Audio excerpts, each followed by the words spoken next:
সাবেক এমপি সাইফুল সহ ১৯ জনের বিরুদ্ধে অভিযোগ দাখিল। জুলাই বিপ্লবে ঢাকার আদুরে সাভারে আসহাবুল ইয়ামিন হত্যার ঘটনায় করা মানবতা বিরোধী অপরাধের মামলায় ১৯ জনের বিরুদ্ধে আনুষ্ঠানিক অভিযোগ দাখিল করেছে প্রসিকিউশন। রোববার সকালে আন্তর্জাতিক অপরাধ ট্রাইব্যুনালের রেজিস্ট্রারের কাছে এ অভিযোগ জমা দেওয়া হয়। প্রসিকিউশন জানায়, দীর্ঘ তদন্ত শেষে এ মামলায় ১৯ জনকে আসামি করা হয়েছে। তদন্ত সংস্থার প্রতিবেদন পর্যালোচনা শেষে আনুষ্ঠানিক অভিযোগ দাখিল করে প্রসিকিউশন।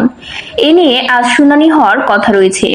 এই মামলায় ৭ আসামি কারাগারে রয়েছেন। তারা হলেন ঢাকা জেলার সাবেক অতিরিক্ত পুলিশ সুপার মোহাম্মদ আবদুল্লাহিল কাফি, সাবেক অতিরিক্ত police super Mohammad Shahidul Islam, ASI Mohammad Ali, Naik Suhel, Mizanur Rahman, Zakir Hossain এবং কনস্টেবল মাসুদ মিয়া।